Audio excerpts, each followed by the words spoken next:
Well, good morning, everyone. Happy Monday to you. Don Cramer with the Cramer Group at Urban Nest Realty coming at you today. It's Monday. It is episode 104 of Coffee with Cramer and Colleen.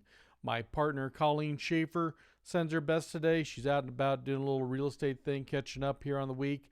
I'm going to catch up with her a little later today. And Colleen will be on a future episode here coming up soon, but we've got a little bit of real estate news. As on Monday, we like to go over the news, kind of keep you up to date with what's going on around the Las Vegas Valley, both in terms of real estate, also with just a little lifestyle community information. So let's kind of get started here. So first off, just a little cheers to you. If you're new to Coffee with Cramer and Colleen, do us a big favor, hit the like button, comment below. If you're sipping on a little morning beverage today, take a photo of it. I've got a little pour over brew here from some beans from one of my favorite roasters in San Diego, Bird Rock Coffee Roasters. A little shout out to Bird Rock today. They make some great roasted coffee beans. So just enjoying a little cup of their Joe on a Monday morning from Bird Rock. So, yeah, some fun this last week. You know what? The weather is starting to get what we like to call Chamber of Commerce here in Las Vegas. October, it's the beautiful time of the year. And this weekend was no different. So, had some great temperatures in the mid to upper 80s a little bit, but it was great to be out and about. And I had an opportunity with a friend of mine. You know him as well as anybody, John Curtis. John and I, he had a chance with a limited amount of viewing to go take a look at the the Shriners Open this weekend at TPC Summerlin. So the PGA Tour is in town this last weekend for the Shriners Open, and congratulations to Martin Laird for winning in a playoff. He won on the second playoff hole against Michael Wolff and Austin Cook. So congratulations there, Martin, on being another Shriners champion there. And several of the PGA Tour players are staying in town this week for the CJ Cup at Shadow Creek. So several players that we saw,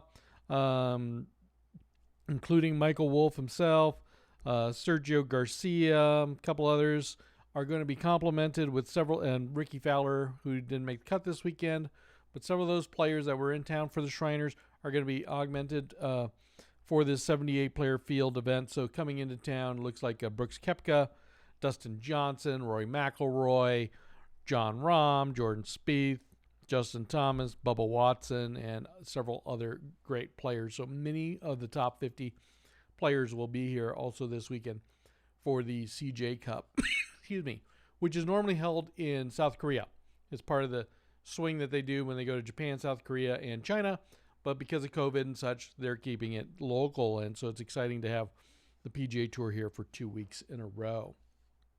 Now, a couple other little bits of news and information we want to kind of go over. One's a kind of a forbearance update, eviction and forbearance update for everyone. And I'm going to kind of save that to just about last. But one other little bit of piece of news, due to COVID and what's going on. Summerlin parks, as maybe you might have noticed, a lot of them had barriers around sort of the playground area, shade structures, things of that nature. Well, they're reopening now. They're asking everyone still to practice safe distancing and best practices to minimize COVID spread, but the park elements, playgrounds, things of that nature are beginning to reopen. So that's kind of cool. Now, the other part is Mesa Ridge. So Toll Brothers Mesa Ridge has recently opened a new set of models in their collection. And to kind of give you an idea, Mesa Ridge is a part of Summerlin South. It's down near Mesa Park Drive and South Town Center in the Summerlin South area. So that's sort of just south of Tropicana. It's south of the Summit and the Ridges. And it's on the west side of the town center and Mesa Park Drive. And it is by Toll Brothers. It has a staff gate, such, and it has 322 homes nestled in 4 neighborhood collections, 2 one-story collections and 2 two-story collections. Well, a while back, they opened up the the first two collections, and now the most recent set, the Skyview and the Peak, have now recently opened, bringing 7 new model homes. Now, they've been selling some of these homes, but the models are finally finished, so people can really go and see what they're about. And those 7 model homes, there's 4 2-story properties that range in the Skyview collection from 36 square feet to over 5,000 square feet. And they're in the high 7s to high 9s starting price point. And then that's the entire group. So that's all of them. So, but the Skyviews themselves, start from 4,398 square feet to 5,007 square feet, and they're in the low 9s. So again, 4 floor plans from just shy of 4,400 square feet to over 5,000 square feet, low 900,000 base price. Now, in the Peak collection, which are the single stories, there's 3 model homes there that go from 3624 square feet to 4694 square feet, and they're in the mid to upper 9s. So they're really well appointed, well designed homes. You're looking at probably picking a lot that's available in one of the collections, then seeing what's available floor plan wise to fit on it. Then you would pick your finishes, and roughly they're a 12-month plus or minus build time there at Mesa Ridge. So again, 7 new model homes there by Toll Brothers for viewing at the Mesa Ridge community. So if you're interested, let's set up a call or a Zoom or chat, and we can go over those questions, because we're recognized as one of the preferred or specialty realtors with regards to product knowledge and information on toll properties. So next is on mortgage rates. So I'm going to switch over to mortgage rates real quick. And we had a little softening on the purchase mortgage rate. So the 30-year fixed is down 2 basis points from 3.05 last week to 3.03. The 15-year fixed is down 1 basis point from 2.56 to 2.55. And then on the 30-year jumbo fixed, those are in our town is over 510,000 approximately, plus or minus. That went up 1 basis point from 3.11 to 3.12. And then lastly, the 30-year fixed refinance, actually that shot up a fair amount, 14 basis points to 3.04 to 3.18. However, when you put all things into perspective, the mortgage rates are still historically low. So not a lot on the purchase side, a little more so, a little correction on the refi side. Now, lastly but not least, probably most important, is the information about the eviction moratorium lifting. So, as we all know, back in September 1 was supposed to be the lifting of the eviction moratorium. Now, the Governor Sisolak, came out and extended that to October 15th. Now, right now, as from what we've heard, we haven't heard any changes. That could change at the last minute, just like it did. However, there are property management companies, single property, multi-property landlord owners preparing for the lifting of the moratorium. So just to kind of give you a little bit of context of how big an issue this is, and sort of a little bit of things of what's going on, I want to kind of bring this up. And this was an article in the Las Vegas Review-Journal today, and we're going to put the link to the article below, because if you are involved on one side as the renter in a situation where you haven't been able to make a rent or partial rent, what you may need to be aware of. And then also too, if you are on the landlord side, as to, maybe some options or for things for you to consider. Now, of the moratorium, and this is an interesting point, because I think this is good to point out from a scale, because there's a lot of fear overall saying, okay, the moratorium lifts, we're going to have a flood of homes coming on the market. From what we're kind of seeing, don't think that that's going to be exactly the case. So here's a little note here. So one, out of 50 metropolitan areas, Las Vegas did have the largest increase of tenants failing to pay their rents in September. And data from RealPage Inc., which is a data collection firm, found 10.6% of renters missed payments last month, up from 4.1% year over year. So if we look at September 2019, 4% of renters missed their payments for the same month. Now that's up a little over 100, about 150% to 10.6%. But as far as when we go back to things like pre-Great Recession levels, which were in the 20-25% range and higher, the 10% number seems to be a little more manageable. And then also, too, from a national standpoint, rent payments across the country for multifamily properties have remained fairly stable despite all the economic upheaval with the coronavirus. Again, mostly due, in fact, to the eviction moratorium. So a lot of states which have been reopening, unemployment levels starting to return. Some of that's starting to catch back up with regards to people being able to make their rents. So in this article too, the National Multifamily Housing Council found 92.2% of market rate apartments received full or partial rent as of September 27th. Now that's down 1.5% from the same period last year. Again, this was a survey from the National Multifamily Housing Council of 11.4 million units of apartments that are professionally managed across the nation. So that's a pretty wide swath survey saying that 92% received full or partial payments, and that it's only down 1.5% from the same period last year. So not a big change from a national level.